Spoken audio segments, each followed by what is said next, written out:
Well, good morning, everyone. It's 8 o'clock.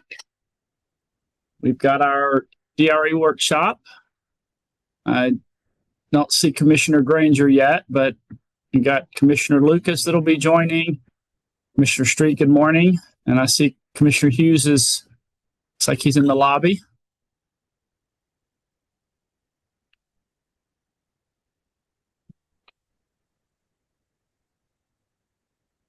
Yeah, right. Yep. Commissioner Lucas, Hughes, we're just waiting on you guys when y'all are ready. What do you mean? I'm here. We can't see you, sir. Oh. There we go. Good morning. Yes, sir. Yep. Proof of life, as Nevin likes to call it.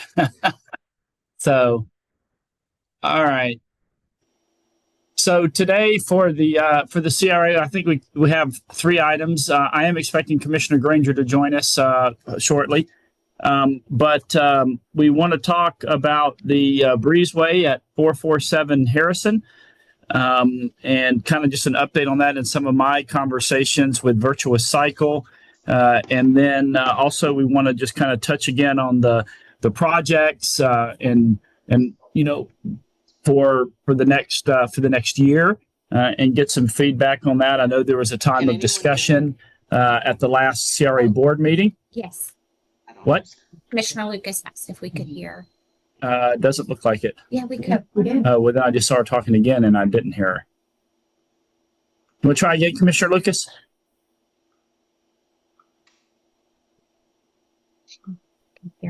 Yeah. Mayor, Commissioner Street, y'all can hear us, right? Yeah, okay. Commissioner Lucas, can you hear us? Can you give me a thumbs up if you can hear me? Okay. Can you hear me now? Yeah. So sometimes might have to drop out. Maybe Brandy, you want to go call her and tell her maybe to drop out and then come back in. Thank you, ma'am. So and obviously then talk through the projects again for next year. And then obviously some of the admin fees, some of the discussions I did share some information with you all. I apologize. I had drafted that yesterday and thought I hit send, but for some reason it didn't go forward. So I sent that this morning. And that was just some of the conversations that came out of the projects, and then obviously the budget kind of discussion. So I did have a couple of good conversations with the Virtuous Cycle folks, and basically I'm just kind of looking for really just some feedback. Obviously, not looking for any type of consensus or any type of formal direction in this virtual workshop, but some feedback would be appreciated. I know that there was, an indication that there might need to be some type of contribution from the city if we were looking to sell it, and so I do have a kind of a follow up.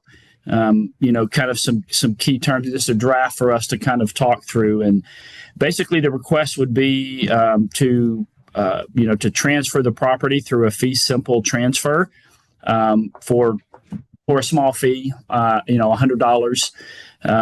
There would remain in place the 8-foot permanent public pedestrian easement would be retained. The developer is committed to investing a minimum of $500,000 in private capital commitment in construction, build out, and activation. The only real city role would be security and maintenance for the easement. There would be no build out cost at all to the CRA. It looks like Commissioner Lucas is coming back.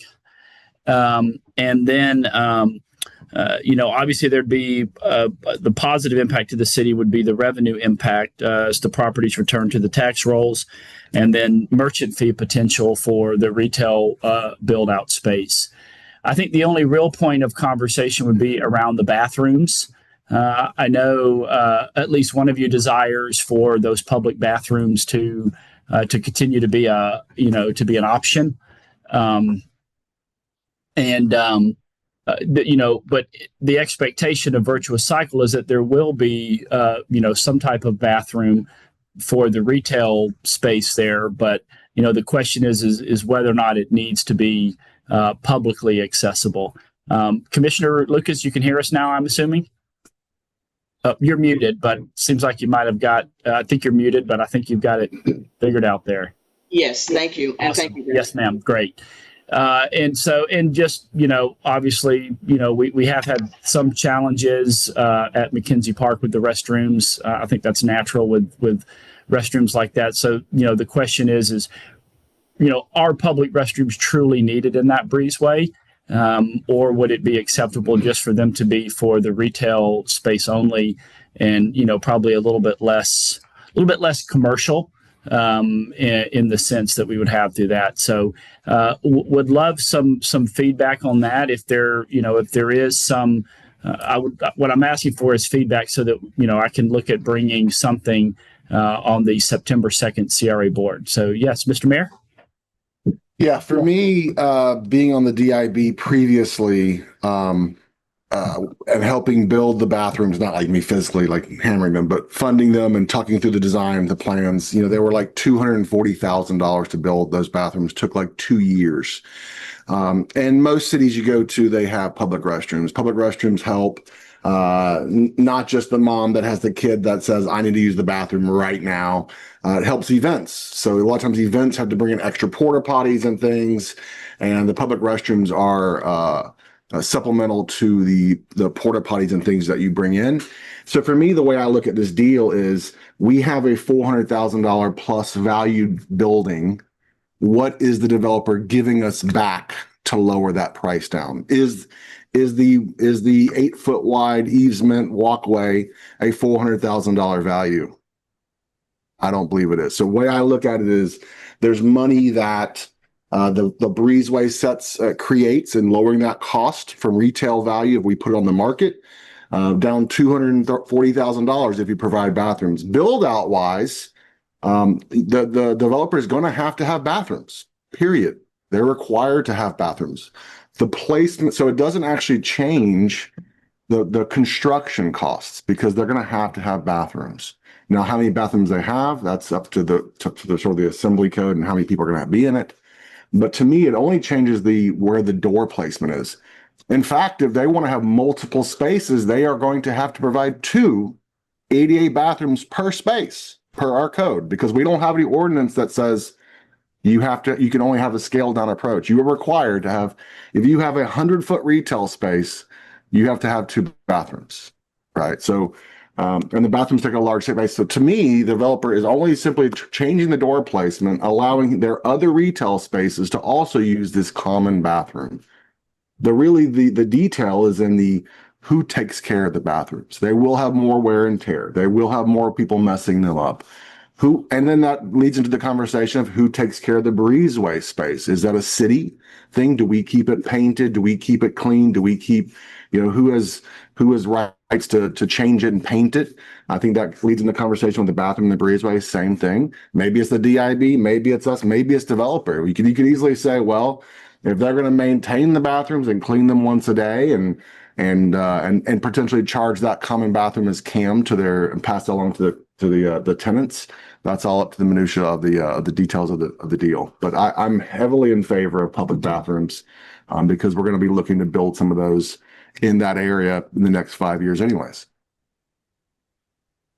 Yeah, and if I skipped over that, I apologize, but the thought would be that the security and the maintenance for the easement would remain on the city, whether that's the CRA or the city or the DIB or some type of, but that would on the city is their proposal, which I personally think is reasonable. Yeah, well, then the reality is we are providing them clean bathrooms that they don't have to then take care of. So when the toilet gets clogged, instead of it being their private bathrooms, we're unclogging the toilet. So that's more value.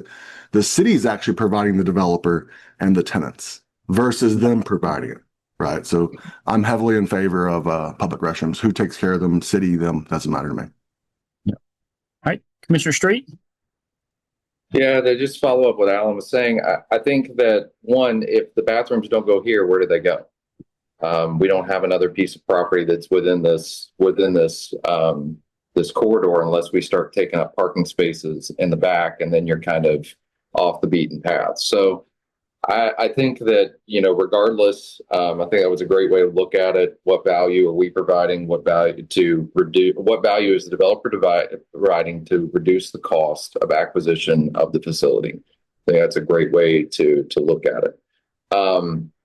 The other thing we'll have on our agenda, so before we make any final decisions, which I don't think you're just asking for a decision, I think you're asking just for feedback. Correct. There is one other project that I'll be bringing forward for us to discuss that may require some CRA involvement, and that's being Panama City Grammar. And so if we overcommit funding here, there may not be anything available for doing anything else. And so I think the whole point in doing this endeavor is that the property becomes essentially the contribution that we're making, but these other amenities that the CRA really needs should be taken care of in that process so that we don't have to come out of pocket more than what we already have.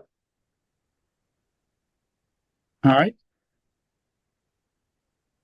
Commissioner Lucas and Commissioner Granger, I know y'all missed some of it, but I got some additional feedback and had conversations with Virtuous Cycle, who y'all have voted to authorize us to kind of begin negotiations with the Breezeway at 447 Harrison. Basically, they've kind of floated some different ideas and approach, and so just want to get some feedback today in advance of preparing something to consider more formally at the September 2nd CRA board meeting. They're proposing kind of a fee simple transfer from the city to developer for a nominal fee of $100. The 8-foot permanent public pedestrian easement would be retained. The developer would invest a minimum of $500,000 in private capital commitment in construction, build out, and activation. The city's role would continue to be security and maintenance for the easement, the Breezeway, and that there would be no CRA build out cost on that. And then obviously the positive for the city would be the return to the tax rolls of $12,000 a year approximately. Plus there'd be merchant fee potential with the retail, that would be housed in there. And so that's just kind of what we're talking about now. So yes, Commissioner Hughes. Well, a few things. Josh had said up until the cost that we have now, and that what cost acquisition of the building, but because I thought we did a trade on that, and then I thought we had a cost associated with buying it that was bigger than $10 or $100, or this is the one that wanted us to give it to them, and then we're going to put some requirements on for development on that site. Is that the route that we went for less money? Their proposal, they submitted a proposal that said that they would pay a nominal fee. They didn't list a price in their original proposal. Okay.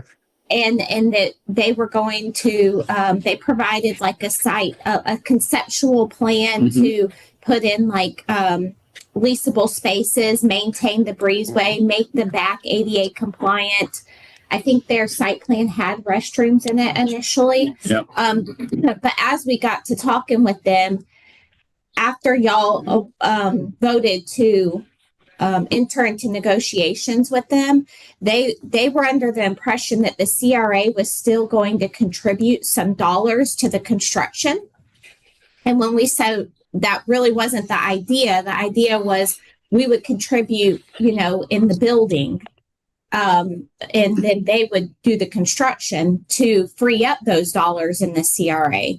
And then that's where now they've come back with these other kind of an updated proposal that Jonathan's speaking to. Right. Just to kind of get to it. We kind of talked about this. I mean, if they're going to purchase it, or any company's going to purchase it for market value, then we really can't send a lot of strings along with that. But if we're going to to kind of work out a deal on that, then it is appropriate and reasonable for us to put some requirements on that. So I think that's kind of where we are today. Okay.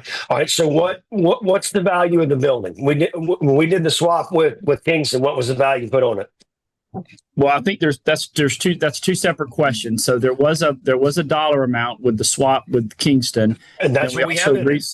and then we recently had it appraised as well. Yeah.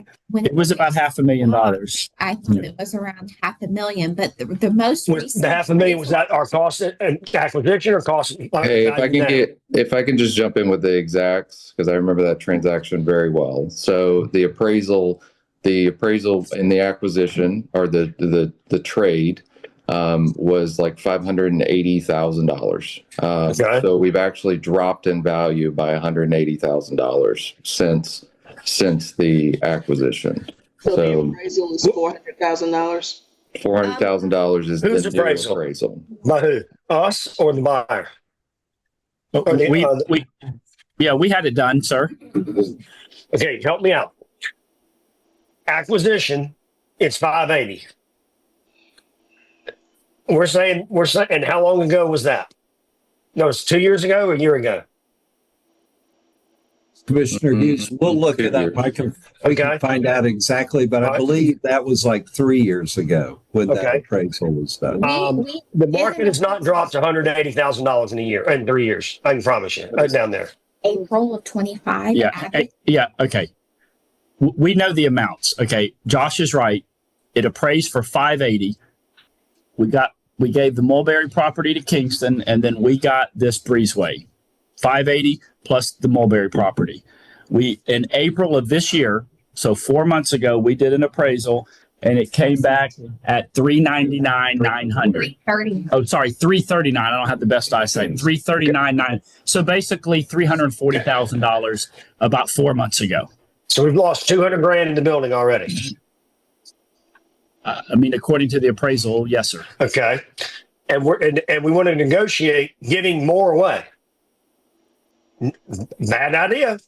I mean, we're already down money, and now we're going to go ahead and give more away. And you're saying to me that an appraiser came in and said 3 years from 3 years ago, we get this piece of property, and what has happened downtown has gone down in value. Did we handpick this appraiser? I mean, that's what the appraiser is telling us. Yes, sir. I mean, I don't know that anybody's saying that this we're appraiser? going to. Well, I don't. Who did it? This Did we- one's Abbott. Abbott Appraisal did the most recent one. I can't speak to the 3 or 4 years ago and what happened with that transaction. So, but I mean, I don't think anybody is suggesting it. We're kind of get some feedback on what the city wants and what our expectations are and how we want to move forward with this project. Just trying to establish what it is, how much money we're putting into the deal. It's not just the building. It's got a value attached to that building of what we get to negotiate with. And what you're telling me is that we're from what we acquired it to now, we've negotiated with ourselves almost 200,000 down, and now we're going to go ahead and negotiate some more down to $10. What value do we put on this building to give to this guy and say, here's our value, here's our contribution, now go to work? We shouldn't have to have any more money or any more activity in that building, especially when I believe that appraisal's wrong. There's no way that we lost that kind of money in a market that's going up, not down. But it doesn't make sense to continue to fall in the negative without having here are the rules, and we're already down 200 grand. That's a tough one to give away. Okay. Commissioner Street, I see your hands back up, sir. Yeah, I would just, I kind of echo what Robbie's saying. I mean, I was okay with this new appraisal and it being under because they were contributing a lot. But if we're going to start contributing even more on top of what I think is a deflated appraisal, the thing for us to remember is this particular area, when we did the appraisal 3 years ago, it didn't have streetscapes. So there's been a lot of disruption in the market in that period of time. I got to believe if we went out again, we'd probably get a different appraisal amount. Well, I know we would because we've done this before. We could get a new appraisal amount and it'd probably be different than this one. I think the only way to really know what a property's value is putting it on the open market. And I think if we put this property on the open market, like there's going to be a lot more competition than $380 something thousand because you can just look at the sales down the row and see what they're going for. So I think this really comes down to the developer if they really want to do this deal. I mean, we would love to do it with them. I don't think we got to go back out for another appraisal, as long as we're not asking to keep contributing stuff. I mean, I think that at this point, it sounds like we're pretty unified in, hey, we need a breezeway and we need bathrooms. If the developer provides that at their cost of construction, then we probably will see this move forward, as is. If not, then I think we're just going to continue to ask questions on why are we doing this? Because at the end of the day, $582,500 was the acquisition cost, and so we got to figure out, what. In my mind, exactly what Robbie's saying is we've already contributed the discounted price from when we purchased the property to now. So. Exactly. Josh, what was the value? I thought we gave him the county building and he gave us some cash to go along with that. Is that, we got the building and some cash, or was it an even swap? No, we got 82,500. Okay. And just for clarity, this building actually appraised that the whole transaction was 582,000 because that was the value of the property. So we did get some cash. So you could say that this property itself was valued at 500,000 in that transaction. So the appraisal for the property really, even if it supported 582, he brought cash to the table. So I mean, like at the end of the day, we're in this for about 500,000. What happened to that 82,000? I don't remember. I don't know if it got eaten up in budget process or if it's still sitting there in an account. The team may know that. Okay. Would 82,000 still be considered a value for this property? You wouldn't just subtract it? Yes, ma'am. You're right. It's what he was just denoting was the value was for the 582,500 goes towards the real property, and the cash came in to make up the rest of the value. And so, yeah, but if you put it out on the market, you could take 500,000 is what Josh is saying, because we still have the 82,500 in cash. All But right. I'm fine. I believe, yes, ma'am. I believe if you put it out there, you can sell it for 500 grand or more. And that's my concern is that what are we going to require for that $200,000 difference, or that $500 or that $300,000 difference that he's asking us to reduce the price by to get to $10? There's a requirement or a value. We just established the 500 is the real property. Let's just stick with that. Let's go to 300. Now, what's the requirement of 300 for me to give it deeded over to you? And would we do a general deed, warranty deed, Nevin, or a quick claim deed? Warranty deed. All right, Mayor Branch, you need to use, if you use the yellow hand, that one kind of blends in with your rafters. So go ahead, Mayor Branch. Sorry. All right, thank you. So, imagine if this wasn't the city, and we as an LLC called Panama City Builders Group have traded a property. That deal of the trade and the appraisal of the land of Mulberry, that's gone. That does not affect the property value now. You can't say, well, I think the property is worth more because I did a trade 3 years ago. The value of so if we establish the market value of this property, we now have to shrink it to the actual building size this person is getting. So if we take the 8 foot wide area or the 5 foot wide, whatever he's proposing, and then say the length of the building, we then now can show how much they're actually purchasing. They're only purchasing a portion of the building in theory. The rest is actually the city's easement. So we could go put it out in the market and say, what is the value of a building per square foot? And then say, here's actually the portion of the building they're buying. They're not buying the whole thing. We're keeping part of it. So I would take this per square foot of the value, the market value of the building. That's actually the cost of the building, market value in this situation. Then we reduce the price $240,000 to whatever the price of the public bathrooms in McKenzie Park cost us. So whatever the number is, let's say 400, let's say 500, let's say $1 million. You reduce it by the price of the bathrooms in McKenzie Park, and then you have to establish what is the easement work. That's what I don't know what the cut through is actually worth to the community. That's what I don't know. So that's how you get to the purchase price, in my opinion. Now, if they're not providing public bathrooms, then it's just you reduce the market value by just whatever the price of the value of the easement is to the community. And that's what they purchase it for. But the deal of the trade doesn't even matter. It's over. That's like throwing good money after bad money. That deal is done. So establish the value of the property per square foot that they would be taking over. And that to me is the purchase price. And then you start removing the price down as the value that they're bringing back to us as a community.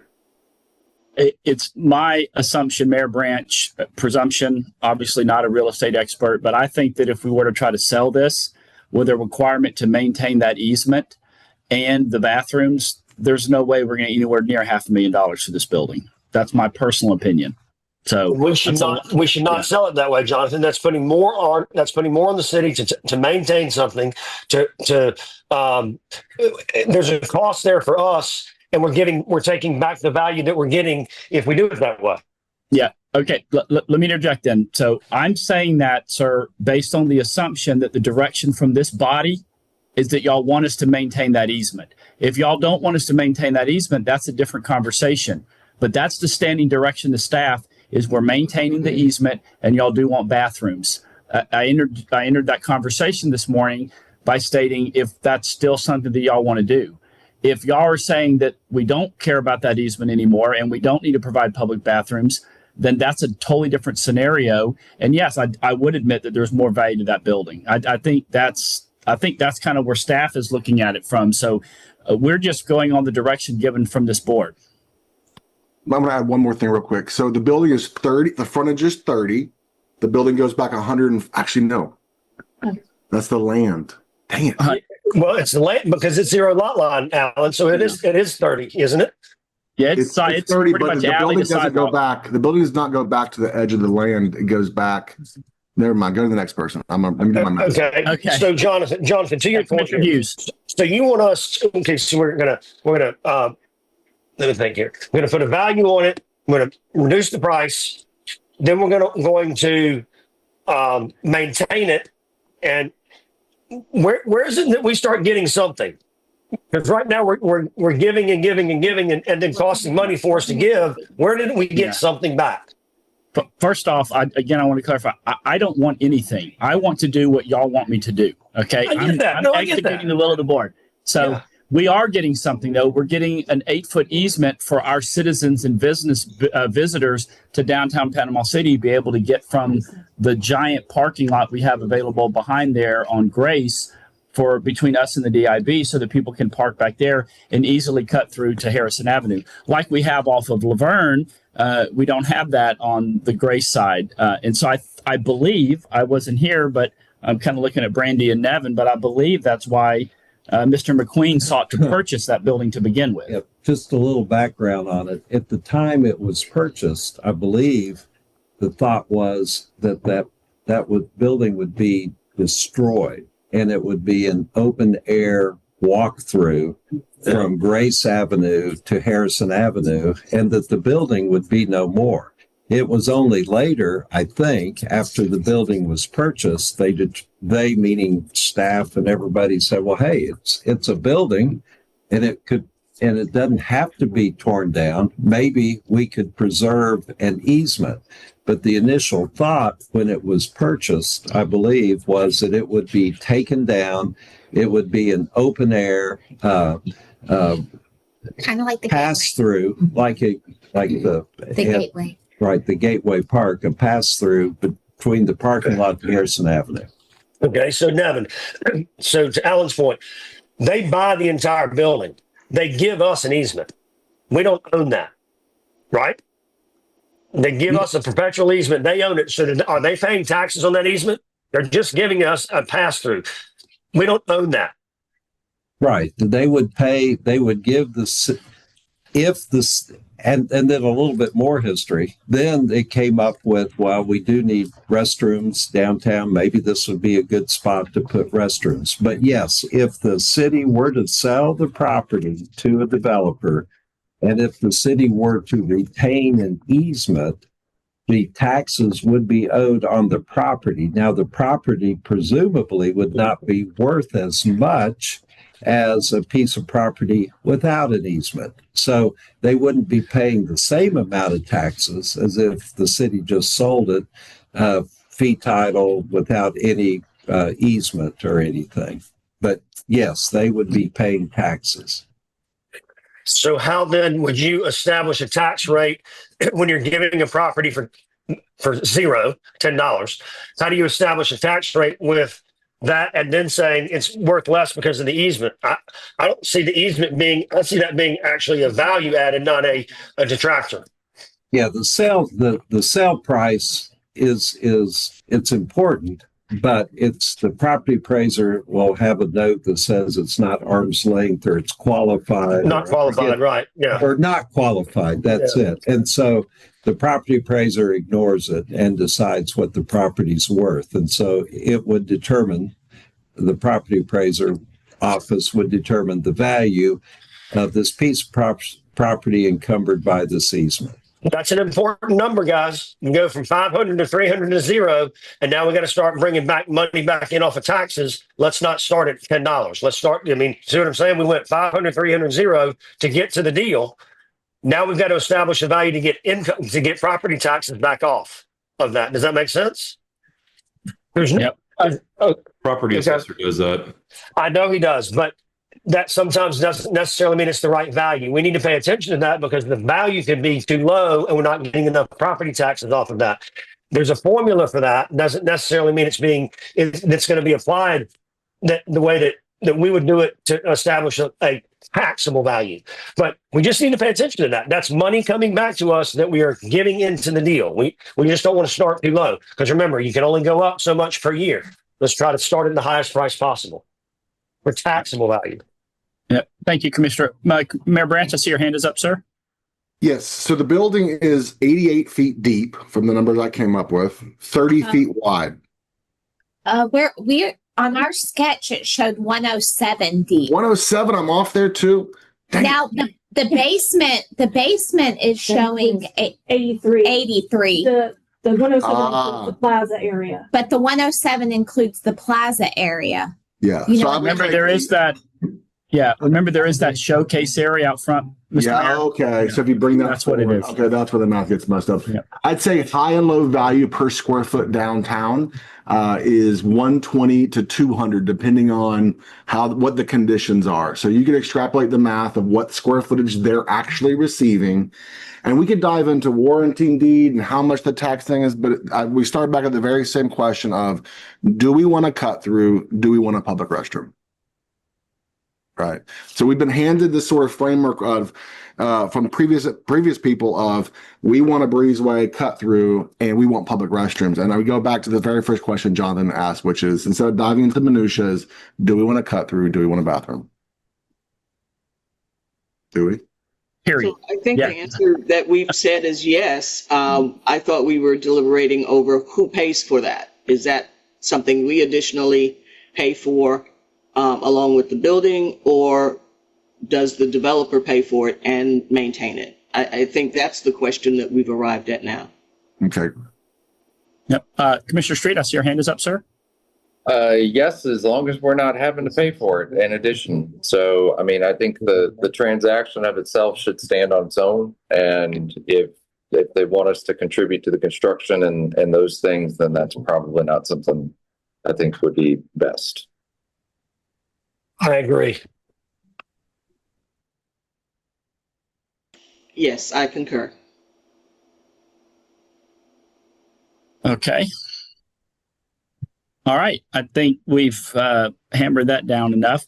I did want to talk a little bit about the admin fee. I know there was some conversation around that. Commissioner Street had some additional questions about that and kind of some industry standards and best practices around the state. So obviously we reached out to the Florida Redevelopment Association and got some feedback on that. And again, I did circulate that right before this meeting. I apologize. I had drafted that last evening and I guess I just failed to hit send. But in the past, we just had a flat fee. And this time we're proposing to do the 10% for the admin services that we provide. And I just, again, as myself as executive director and Brandy as deputy executive director, we do a lot with the CRA each and every day, more so Brandy than me, and none of our salaries are geared towards that as all. So I think that's one of the reasons why we think it's reasonable. But Commissioner Street, I know that you're the one that initiated some of these questions, and so I'll see your hand is up, sir. Yeah, so I got a very brief review of it. Understand probably legally defensible. However, I mean, even in some of the examples that I see, like Lynn Haven, there's an admin charge of $6,000. The one that's proposed this year is the largest increase I've seen since I've been here. And I think as a result of that, again, we're not talking about program staffing. We're talking about the administration cost of operating a CRA. And there are plenty third parties. The Beach uses a third party, and they open source and bid that process. And so if the staff feels like their costs are reflective of 10%, then I think we need to benchmark this with quoting it, because comparatively to some of our neighbors, and even one of the examples provided in this documentation, it is a tremendous amount more than what Lynn Haven is spending. And I could not find an example of a 10% fee. Now, that doesn't mean there's not some out there that are charging that amount, but because this is a 1-year jump, I think there's got to be some other than just, hey, we feel like it's a 10% value. I'm not saying that that's what you guys are just saying. I'm sure that there's a thought process behind that formulation. I know there is because I've seen it, but because this is moving from one of our smaller parts of our expenses to one of our larger parts of expenses in our CRAs. I think there needs to be some type of evaluation on hey, are there cheaper ways for us to do administration? And my gut is there probably is, because there's a lot of other people that are doing that. Now, if staff feels like they can do this at a lesser amount, and maybe this benchmarks helps our own internal efficiencies on what we currently spend on admin, then that's great. But CRAs are independent of the city. And so they are not the same as a staff department. These are independent special districts with their own tax revenues and their own set of rules and guidances that are to them. So I just think the fact that the increase is so much more than in previous years, it would be good due diligence before we implement this to actually have some costing and quoting from other ways of handling it.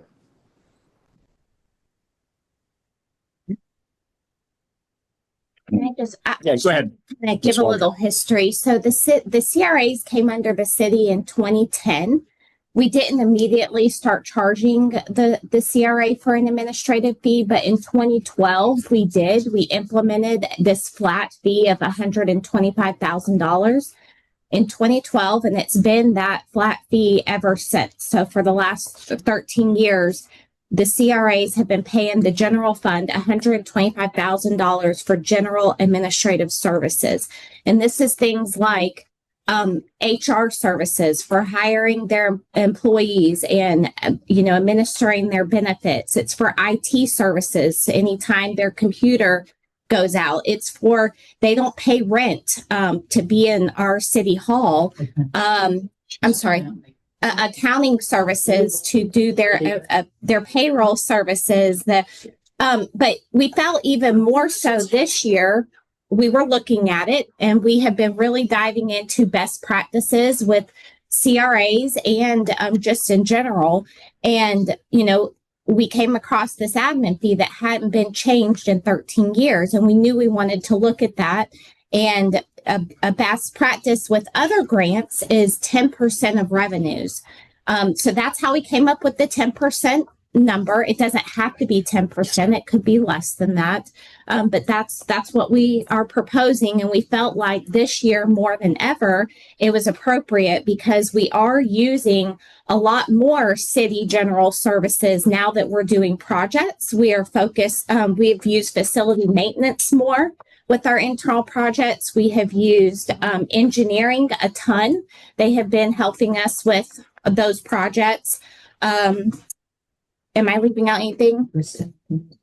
Oh, our public affairs manager, Kristen, she helps us with our marketing, promoting city website, text alerts, the socials, all of those things. IT services provided support for all of that.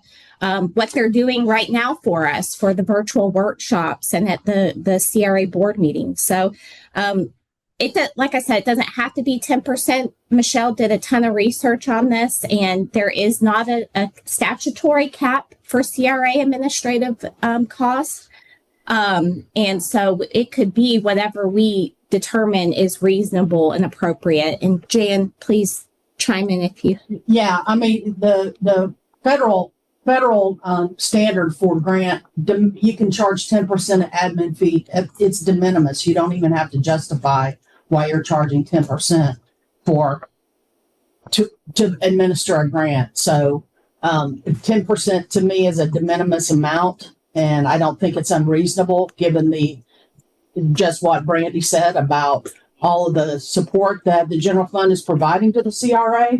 Now, if the CRA wants to stand up their own accounting firm and IT and HR, then, that'll save me a lot of time and headache, to be honest. Yeah. But I mean, when they're, this is a small example, but when they have, an issue in their office, like in their restroom, they call facility maintenance, to come handle that, that's just another thought. Yeah. Commissioner Lucas, I see your hand is up, and then Commissioner Street. Yes, given the explanation that Brandy has just provided us, it seems to me that a third-party administrator would not be handling a lot of the administration services that she's just outlined. And the fact that we've had this now 13 years flat fee, I think that you were right to look at it and to look at what might be a more appropriate fee for the services that the city is providing to the CRA.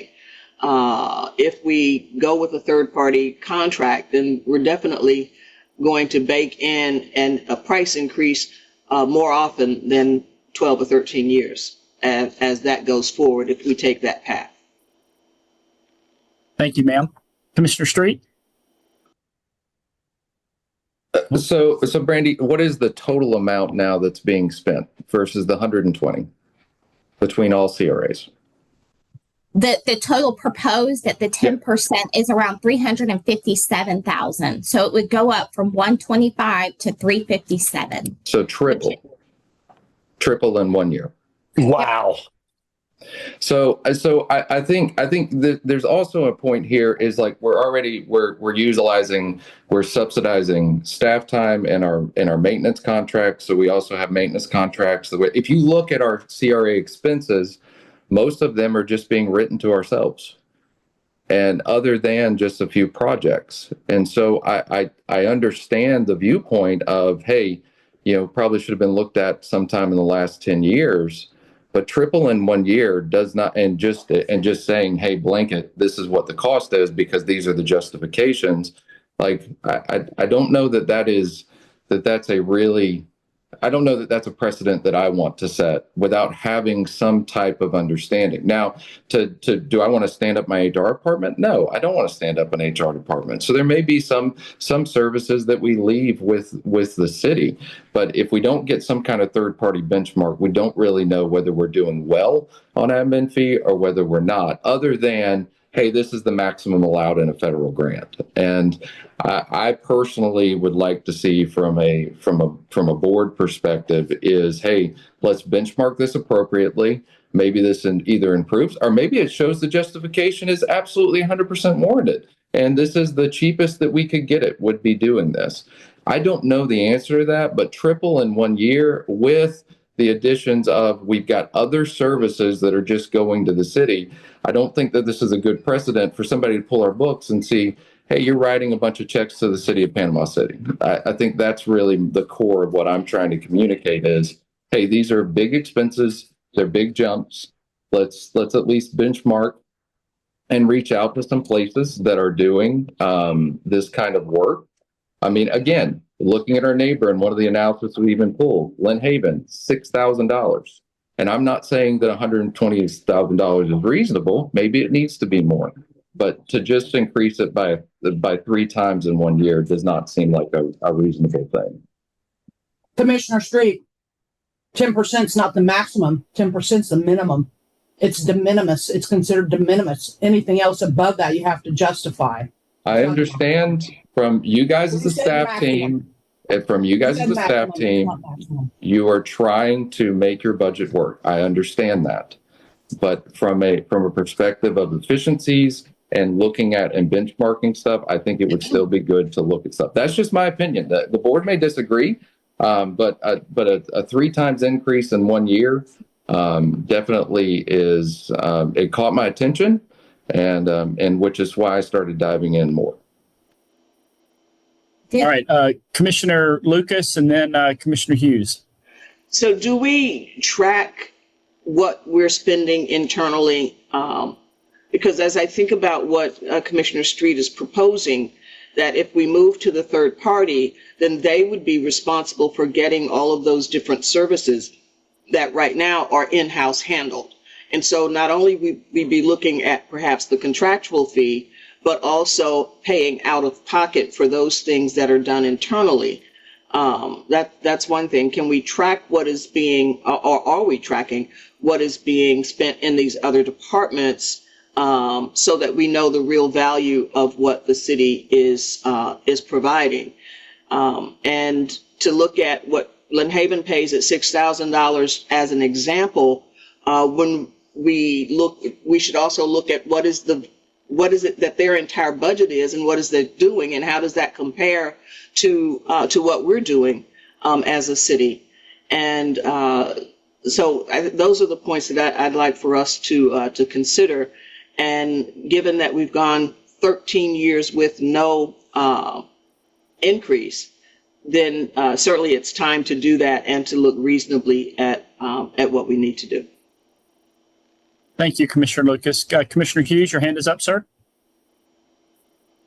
Thinking about in the private world, and you guys are, if y'all were in the private world trying to do business with us, how nervous would you be coming to us saying, we want to triple your fee? No, we'd probably be looking for another provider. That's a big number. And I know it's going from the left hand to the right hand and one pocket to the other. But to Josh's point, we have to justify this number. And you're right.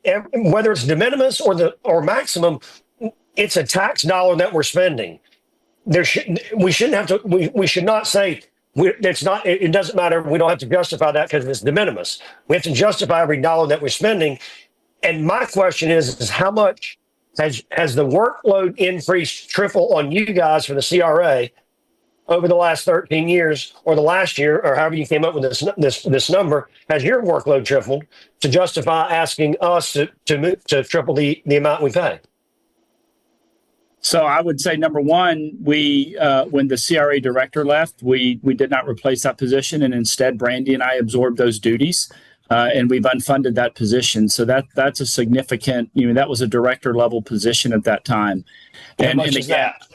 Yeah, probably almost $200,000 when you include salaries, benefits, retirement, etc. Okay. So yeah, and so I think that's a very large factor. I don't, I'm happy to look at Lynn Haven, but I would put the size of our CRA against Lynn Haven's without even knowing the size of it. Yeah. I'm assuming that theirs is tiny. We have 4 CRAs. With millions of dollars of funds that we're managing for that. So I would just like to add so whenever we implemented the $125,000 flat fee, that was at that time in 2012, it was 6% of our revenues at that time. Now, over the 13 years, as our revenues have grown, it's now only 3% of our revenues. So essentially what we were requesting was to go from 3 to 10%. We could, phase it and get to 10% eventually if we'd like to try to do that, and next year just go to 5%. But to answer your question, our services provided to the CRA have absolutely increased over the 12 years. Okay, but the admin fee is what you're asking to increase. The amount of money that we're generating, we shouldn't work off of how much money we're bringing in. To me, you're asking for 10% on the gross, but how much has your workload increased? Is it 10%? Is it $300,000 worth of ask is what I'm asking. Yeah, we can do the percentage based on expenditures rather than revenues. Well, you're asking for a lot. It's 200,000 just for the director. So you're already up to 325. Yeah. So what I would say is that the more that our just kind of expanding on what was said earlier. I mean, yes, the more that our CRAs grow, the more money we bring in, the more projects we do. Yes, that requires more staff time. It requires more time with legal. It requires additional time with finance and with accounting and with purchasing. And then some of the things we are able to do in-house. So to that degree, like the amphitheater, I don't believe we're paying labor to the facility maintenance team, which did a chunk, not all, but did a chunk of the amphitheater. So to that end, the general fund is subsidizing this particular option of this construction project, rather. So yes, I mean, if you look across all 4 CRAs and the size that they are and the scope of the projects, I understand the jump from the 130-ish up to the 360-ish, but I mean, I think the way I view it is that while it was just it was undercharged for over a decade significantly, and that put kind of an imbalance on it to some degree. Commissioner Granger, your hand's up, sir. Yeah, so thank you for bringing that up, because I think there are a lot of things that the general fund does subsidize on the CRAs. And so if we're going to have the conversation about how is the CRA staff funded, then I would like to see fractional billing. Just tell us how much time and effort you've put, because you wear multiple hats, and so does some of the other staff members there. So just I would propose that for the next fiscal year, we have a spreadsheet or some other tool that tracks how many hours each member has worked on CRA stuff. That would give us a much better idea of what does the staffing need to look like. And I don't think it should be based on a percentage of anything. I think it should be based on actual hours spent on it. And I think what we'll find is that the general revenue is funding quite a bit of CRA actions. So that's my proposal, because I think that would give us the best data upon which to make a decision moving forward. Thank you, Commissioner Granger. Commissioner Street, your hand's up again, sir. I don't know if that's up from last time, or did you have it raised again? No, it's okay. So part of the challenge with fractional billing, Brian, is that we've got 4 CRAs. So you're going to have to fractionally bill 4 CRAs for the different work done in each one of those individual CRAs, which has been always my problem with fractional billing, is because I agree with that premise. I think that'd be great. But it's never really been done, correctly, because you have to physically track it in each of the 4 different CRAs. The other thing that I would say is look, if you were talking about moving from 6% to 6%, but you're going to 10%. And so I could see a change to, hey, look, we're going from 6%. We're going to continue to escalate at 6%. I think that's fine. I wouldn't be asking for what I'm asking to go out in that. Otherwise, we need some benchmarks. I'm not saying we're going to a third party, but due diligence is part of our job. And if I ask how much would a third party charge for this, I don't think that's an unreasonable question. And so I would just like us to, hey, let's call a few people. That there's all organizations around the state that do this, and get some pricing. And I think it's unreasonable too to expect that the third party is just going to handle everything. Most CRAs change it, but we are some of the few that have our board the same as commission, the same as CRA. Anyway, at the end of the day, if you were talking about 6%, less concerns, I could even support that moving forward this year. But I still feel very strongly that we should have a third party look at what they would charge us administration wise before we start increasing. That would be doubling what we're doing this year, but not tripling. And so I still think in doubling, that's still probably a pretty egregious change. But look, if that's what get everybody moving forward, I think that if it was set at 6%, at 6% this year, somebody wants to look at fresh billing. But I would like to see what third parties would charge for these services to be provided.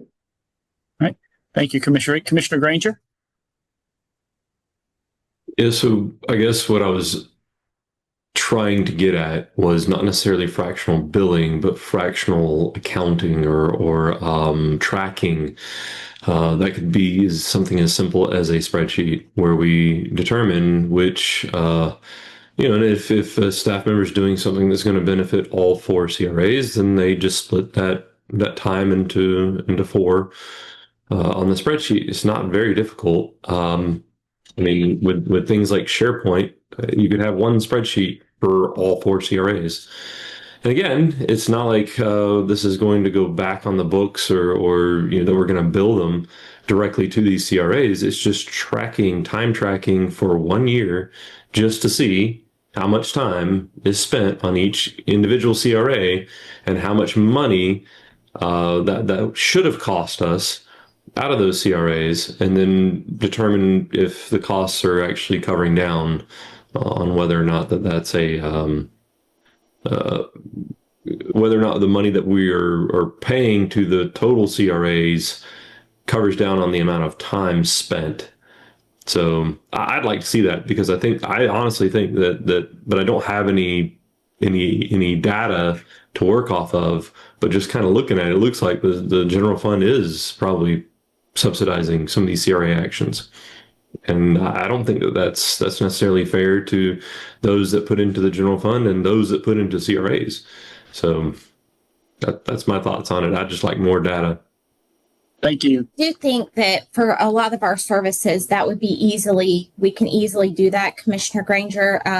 Some of the other ones, like, accounts payable and payroll, when they're cutting checks every week, it's all together.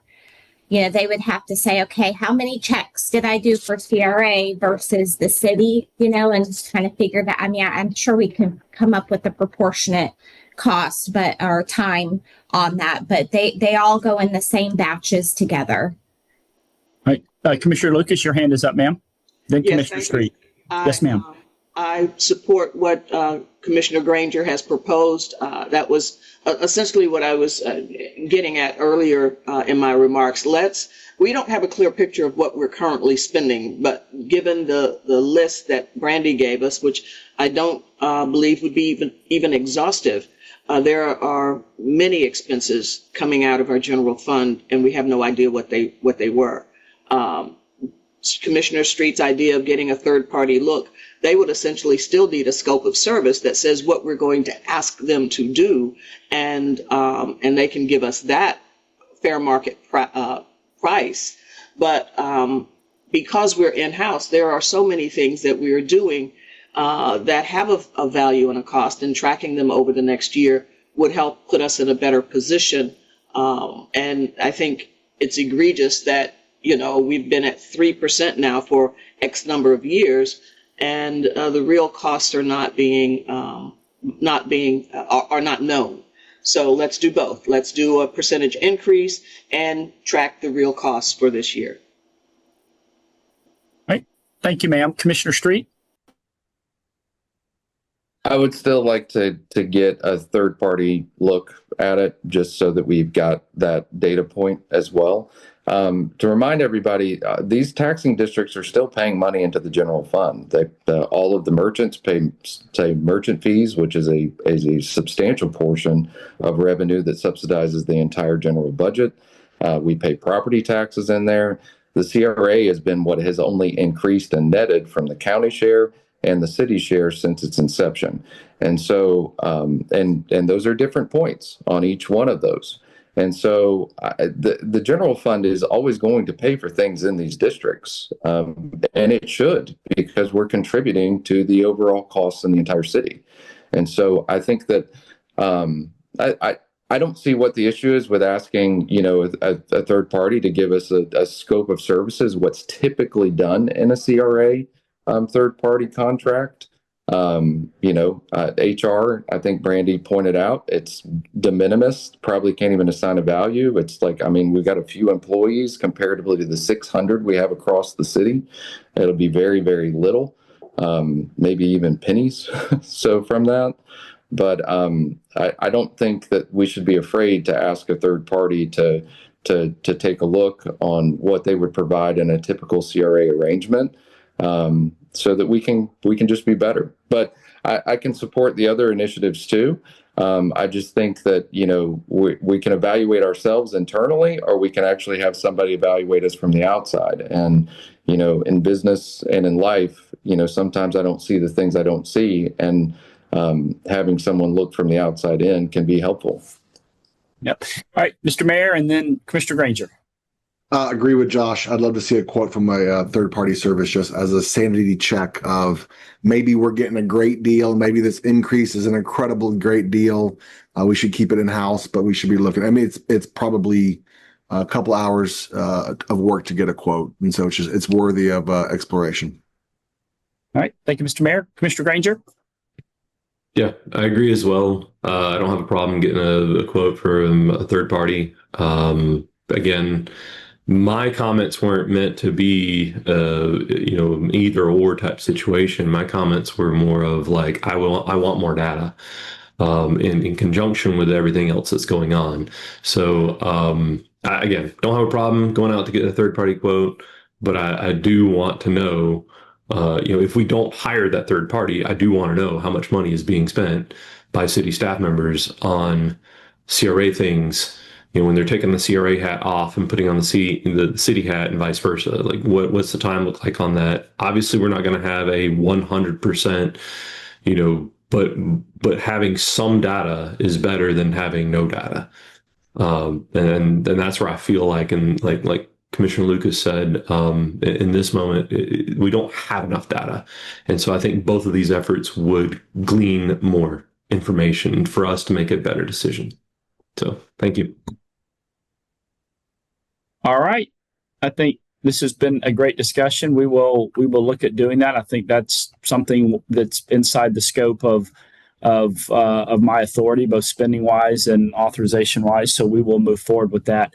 We got about probably 7 to 10 minutes left before we kind of need to wrap up, but we did want to just spend a few moments and kind of zip through the kind of the project's presentation again.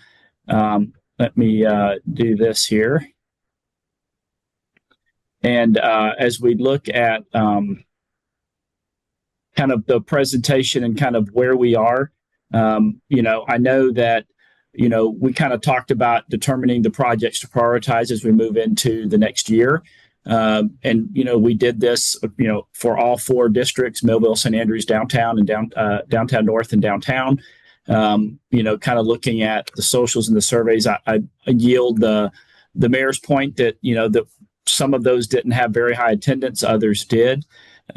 But, we kind of just wanted to, spend a few moments and I guess just kind of get some additional feedback, because we will have a decision to make. Y'all will have a decision to make as a board on September 2nd in regards to, some of these projects across our CRAs. And so this feedback was received from the community, but I think staff would appreciate where y'all would want changes, where y'all would want us to consider something so that we can appropriately prepare the plan and moving forward again in the next year. And so I know I kind of zipped through that very quick. I'm happy to go back to any particular slide or answer any question. But Mr. Mayor, I see your hand is up, so I'll recognize you first, sir. Speaking on the slide that I'm looking at right now, let's make sure that the affinity benches and the musical instruments are what the DIB wants. But I want to talk about Millville really quick in that the Bicycle Safety Village is a really cute, great idea, but I'd love to see that money allocated towards getting the Boys and Girls Club open. I think part of the CRA socials were awesome. But there was like 10 people, 10 citizens that showed up to the Millville one. And yeah, I was one of them. And you just don't know what the options are. We didn't know that, so everyone just kind of lumped in on lighting and sidewalks and walkability. But I think helping a facility get open that's been existing in that area for decades will impact more children in a positive way than a bike safety village will. That's my opinion. So I'd love to see the Boys and Girls Club open back up in Millville. And Right. for that matter, the Wayfarers, the decorative signs in Millville as well. We're not ready for that in Millville, in my opinion. We're still foundational efforts in Millville. And so that's what I would be shifting the money towards, foundational things. Thank you, Mr. Mayor. Mayor Hughes, Commissioner Hughes. Yeah, I don't want that tag. So I'm with Alan. I give kudos to the Glenwood because that was the best, I think, most well attended CRA social, and it was a lot of fun to go through those and see what the neighbors wanted.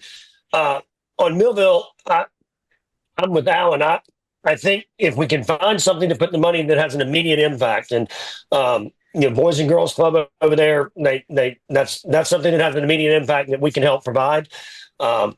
Yes, 3rd Street could use some love and have some nicer sidewalks and roads, but is that going to get a kid playing outside? And so my concern would be that we kind of shortchange that what I think the better place for the money is. So I would be open to improving whether it be the fields or Boys and Girls Club over there, and let's get the kids in the community back together. All right, Commissioner Street.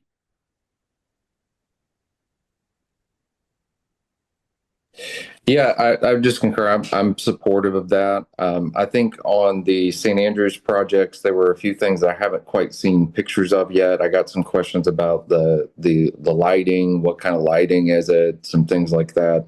So if we could just get maybe some further details on what exactly those projects are, that would be good. Just so I can answer questions regards to that. Again, I think on the downtown one, I think it's mostly this breezeway project that I think is in that. Correct. So I guess our evaluation here I think with all of these, like we're picking a project, but I want to give you guys good direction, and there's some that I'm just not 100% on just yet. And so, but I guess we'll know once we know. Yeah. All right. So I'm having to jump back from the presentation to that. Commissioner Hughes, your hand is up again. Is it still up from the last time, sir? Did you want to weigh in again? My bad. I'll pull it down. All good, sir. Commissioner Lucas, Commissioner Hughes. Oh, you're muted, Commissioner Lucas. Thank you. If you'll put up the downtown north sign slide. Yes, ma'am. Give me 1 second here.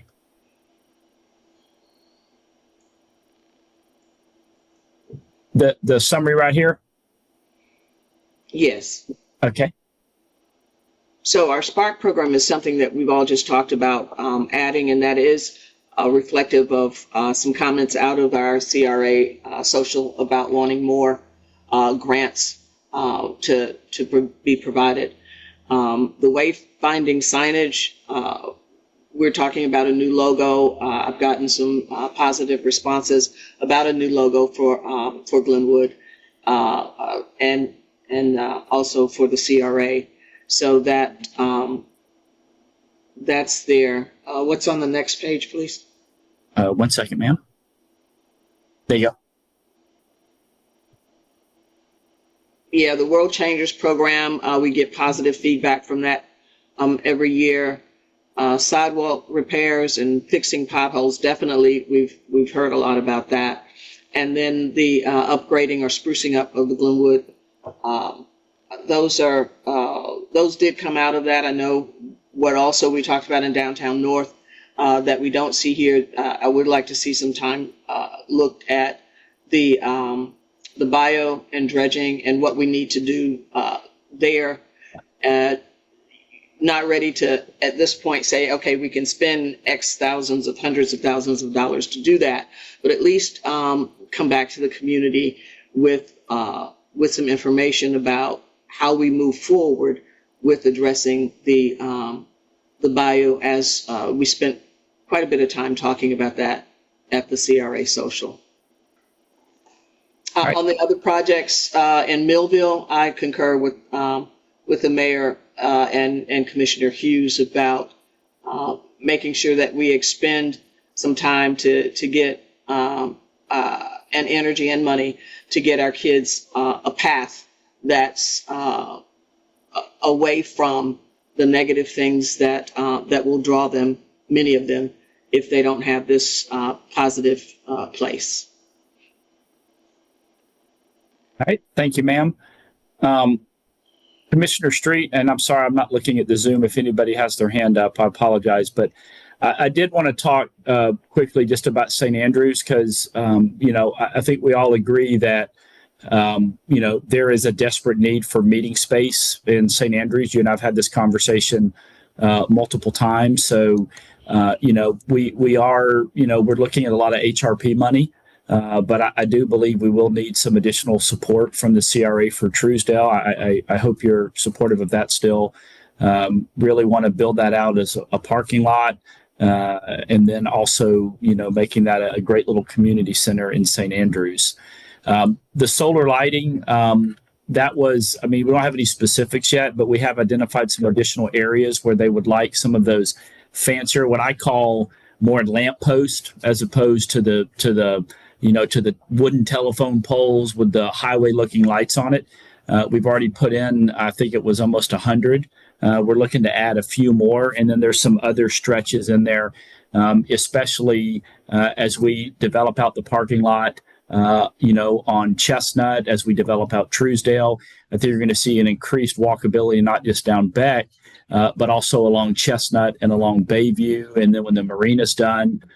So I think kind of in some of those areas, there were some holes and some pockets where we kind of wanted to supplement that. So, and then the boardwalk, I know that's a big question mark. And just for the other commissioners, as a reminder, the boardwalk it's from Uncle Ernie's, kind of right there immediately to the north of the city's boat ramp back towards 10th Street at the entrance to the St. Andrews Marina.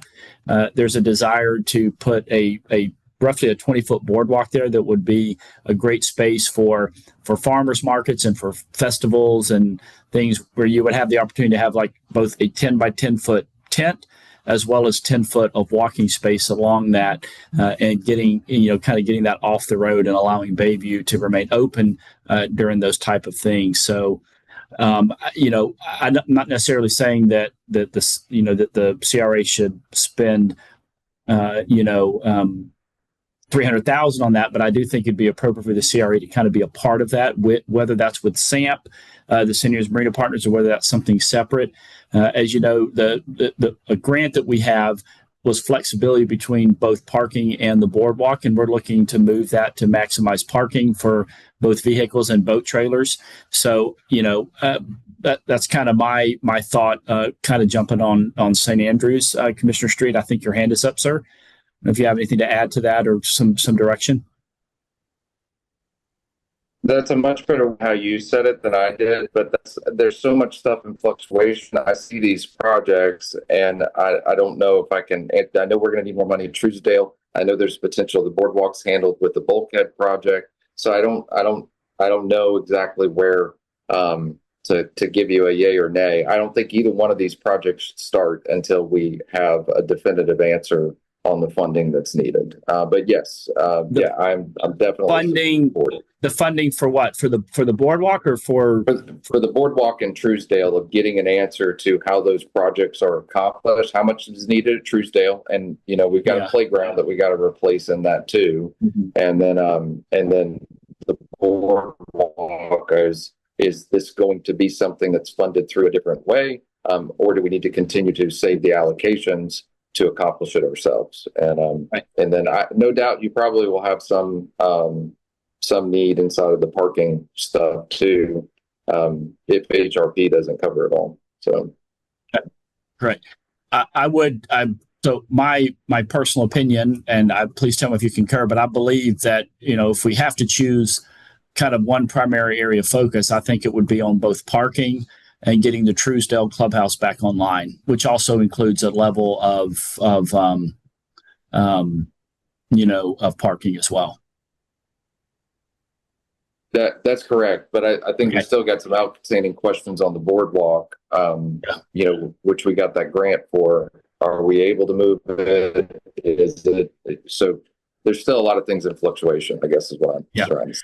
We feel very we're not really shifting the grant. We're just kind of getting clarity. The big thing is can we include the diesel property in it, because we purchased it before that particular environmental clearance had been played out. But given that the ESA 1 and the ESA 2, more importantly, the ESA 2 came back clean, we're working very closely with Department of Commerce, and we feel fairly confident that grant will still be able to use for the build out of the Chestnut parking lot, sir, both for the diesel property, for the 115 regular parking spots, plus the boat trailer park across the street. So, well, Mr. Mayor, I know we're kind of out of time here, sir. I don't know if there's anything else for the good of the order as we kind of wrap up. Oh, I'm you're good. muted, Mr. Mayor. Yep. All right. Anybody else for the good of the order? All right. Thank you. Thank you, Mayor. Thank you, Commissioners. Y'all have a great weekend. All right, same to you. Bye-bye. Have a great one.